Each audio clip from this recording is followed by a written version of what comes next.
You know, dealing with poor people is such a waste of time. I'll only bother with you if I have time left over. He laughed and made a shooing gesture, sending us away. Even I, who usually tries to be kind to others, had reached my breaking point.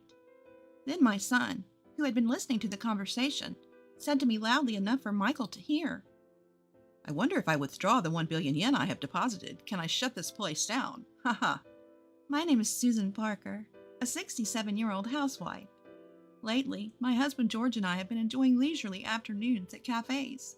George is 2 years younger than me and has just recently retired.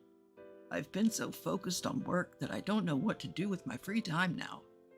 So I took my husband out to explore various shops. We both love coffee, and we'd always wanted to go on a cafe tour. George didn't complain about my cafe hopping idea and even seemed to become more and more interested in it. Hey, let's try this cafe next time, George said, while glued to the screen watching a TV show featuring cafes. Eventually, he started making coffee himself, and our home became filled with the delicious aroma of coffee brewed by him. Dad's coffee's really good. Uh-huh, I told you, it's all about the beans. When our son James came home for a visit, George served him coffee, and James expressed his appreciation while savoring it. James is now 38 years old and has been independent for a long time, occasionally coming home and sharing interesting work stories. Are you and Dad doing well? No changes? Yes, we're the same as always. That's good to hear, but you're getting older, so take care of yourselves. Don't underestimate us just yet, even at retirement age. We're still going strong. Dad, you really are full of energy.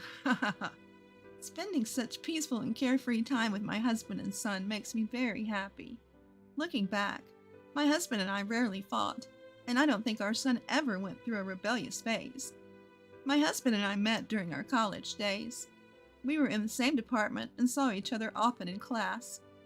Eventually, he asked me out, and we started dating. Being with him always made me feel calm and truly happy.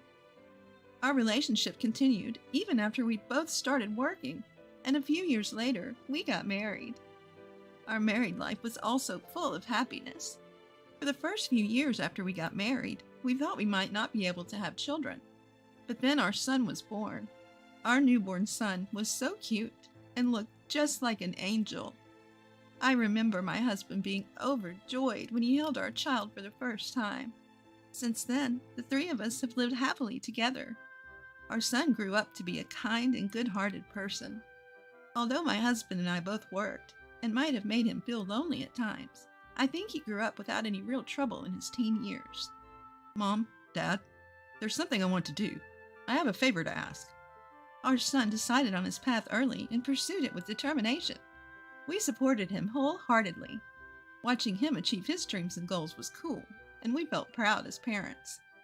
Even after becoming an adult, he always cared about us, taking us on trips and to fancy restaurants. As we got older and more emotional, my husband and I would cry and thank him, only to be laughed at for being dramatic.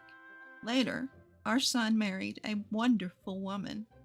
My husband and I were overjoyed by their marriage. I have a kind wife who always supports me in my busy work life. That's why I want to work hard to protect our family. Our daughter-in-law has a lovely smile and a gentle personality, perfect for our ambitious son. The couple continued to visit us regularly, and we always enjoyed our time together. However, my husband recently began having health problems. As our son had warned, we needed to take care of ourselves, so we went to the hospital together. There, we received shocking news from the doctor. It's terminal cancer. You have about a year left to live. Both my husband and I were stunned. We had planned to spend lots of leisurely time together as a couple. We even talked about opening a small cafe at our own pace. We despaired at the reality we faced. I can't believe it. Dad has cancer? Our son was also deeply shocked by the situation. We don't have children yet, and I was just thinking about showing you your grandchild soon. We were heartbroken, but we knew the hardest part was for my husband himself. He was hospitalized and began cancer treatment. How is the treatment going? Is it painful? I'm fine. I might even beat cancer if I keep going like this, right? Haha. He's trying to act strong, but the treatment must be incredibly tough. His face has become gaunt, and his body is getting thinner. Susan, I'm sorry I might leave you behind and die first. What are you talking about? You still have more than half a year left, according to your doctor. We never know, you might live even longer. We have to keep our hopes up and stay positive. Yeah, but I just wanted to apologize in advance. I could pass away at any moment now. Don't say that. My husband seemed to be feeling quite weak mentally. I see, so Dad is feeling like that. Our son wanted to do something for his father who was feeling weak. I want to grant Dad's wish, before he's unable to go out anymore. Yeah, let's ask him about it. Encouraged by our son, I asked my husband indirectly, if you could go out right now, where would you like to go? We probably can't get permission for an overnight stay, but maybe we can go out for a short time. Oh, I know. There's a hot spring a few hours from here by car. A hot spring? There's a cafe nearby that serves delicious coffee. Oh, really? I couldn't help but smile. My husband really loved coffee and cafes. Let's go to the hot spring and have some delicious coffee. When I said that, my husband looked delighted. I hope the doctor will give us permission. Afterward, I asked the doctor if we could get permission for a brief outing. The doctor agreed, saying that my husband's condition was stable for now. So we went on a family trip for the first time in a while. It was only a day trip, but it was wonderful to go out together as a family. Our son drove the car, and the four of us, my husband, our son, and his wife, headed to the hot spring and cafe. The large outdoor bath at the hot spring had a great view, and the weather was perfect, making it an amazing experience. At the cafe, we heard that the men's bath also had a fantastic view and was a wondrous hot spring. We finally had the coffee we'd been looking forward to, and it was so delicious that it moved us. I'm glad we could all enjoy this delicious coffee together. Thank you so much. I'll do my best in my treatment from now on. My husband said this to us with a gentle smile. I thought it was good to bring them here when I saw both my son and husband happy.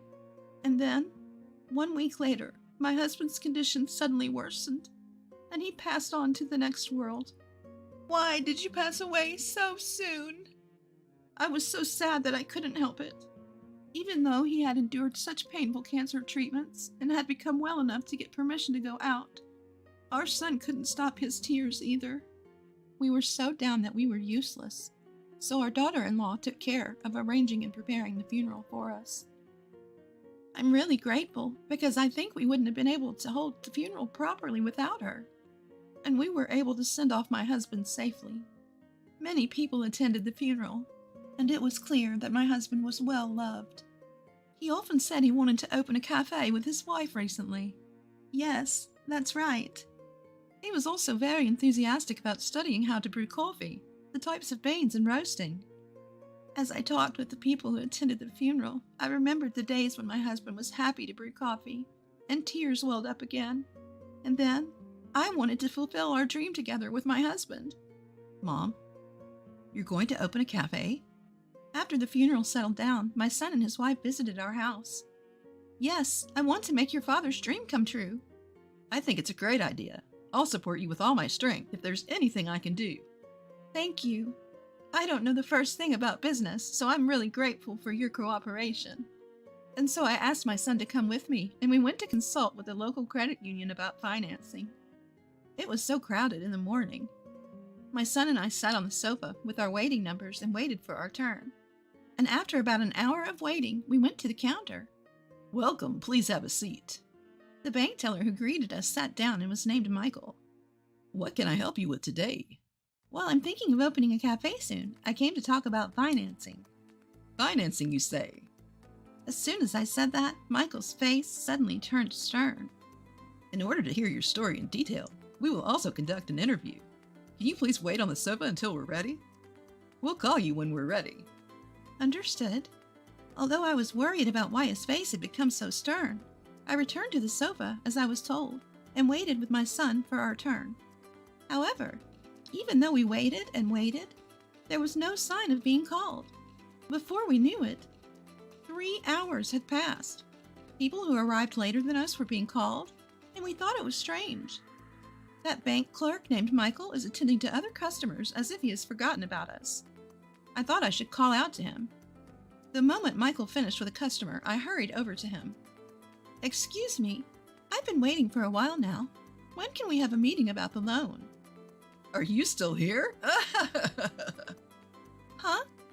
What do you mean? There's no way we can lend money for a cafe or any shop run by an old person like you, right? You're not even wearing brand name clothes, and you don't look rich at all, do you? It's a waste of time dealing with poor people. I'll help you if I have time left at the end. Saying so, Michael laughed and made a shooing gesture at us. That's unbelievable. I, who usually live by being kind to others, reached my limit of patience. What's wrong, Mom? My son returned from the restroom just as Michael said those things to me. I was so angry that I told my son what had happened. Upon hearing the story, my son said in a loud voice so Michael could hear, If I withdraw the 1 billion yen I deposited, I wonder, can I shut this place down? What? Michael looked puzzled at my son's remark. Sir, if you're going to cause a disturbance, please leave, as it's bothering other customers. I can't believe the nerve of this Michael to say such a thing to my son. And my son said, I just moved my business deposit to this bank recently, but I guess that was a mistake. Call the branch manager because I can't talk to you. Stop it. I'll sue you for obstructing business. Michael refused my son's business and snapped back.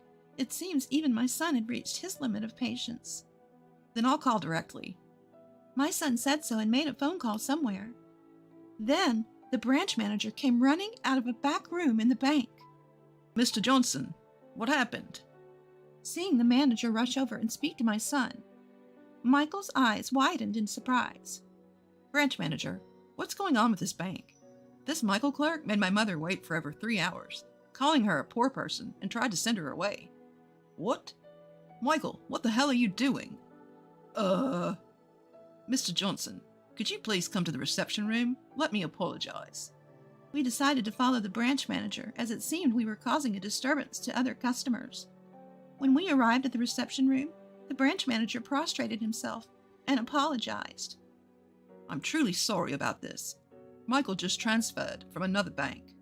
We also didn't have a deep relationship with you yet, and our other staff members were too busy to notice. It's fine, manager. I'm not asking you to be treated specially. I just want you to take proper action regarding how he treated my mother and judged her based on her appearance. Of course. Michael, hurry up and apologize. This person is the owner, chef of a famous restaurant. They just opened a new store in this area and deposited 1 billion yen in our branch. Huh? Told by the branch manager, Michael turned pale and prostrated himself to apologize. I'm so sorry. Michael, have you always treated customers differently based on your own judgment? If so, you're disqualified as a bank employee, or even someone in the service industry. At the very least, we don't want to do any transactions here anymore. No, I mean... Mr. Johnson, could you please reconsider? The branch manager pleaded with my son. Unfortunately, we can't trust this bank as it is. Show your sincerity and then we can talk. If you can't do that, I'll withdraw all of my deposits by the end of this month. My son said so and took me out of the bank. A week later, the branch manager called my son. According to the conversation, the bank conducted a detailed investigation on Michael and found that he had been turning away customers who came for loans based on his own judgment. Moreover, it was revealed that he had also embezzled the bank's money. Of course, Michael was fired. The branch manager called my son several times to apologize and propose various favorable terms for my loan. My son felt the manager's sincerity and decided not to withdraw the deposits. Thanks to the manager's proposal, I was able to receive a loan at a very good rate.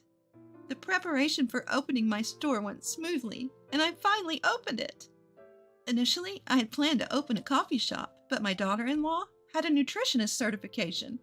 So we decided to open a cafe with healthy and nutritious menus together. Of course, we inherited my husband's passion for coffee and offered delicious coffee as well. My son, also supported the store from behind the scenes, and thanks to him, I was able to stock famous coffee beans. The store is thriving, thankfully, and has become popular among female customers for its delicious coffee and food. I don't know how much longer I can work, but I'll do my best to run the cafe for my husband's sake as well. Narrator's thoughts. Do bank employees like this still exist nowadays? It's the worst to blatantly change your attitude depending on the customer. And there's no redemption for embezzling money. I'm glad the protagonist was able to open the store safely. I thought the son was very cool. Please continue to live a fun life, working hard at the store, and maintaining a good family relationship. Thank you for watching until the end. If you like, please subscribe to the channel. See you in the next video.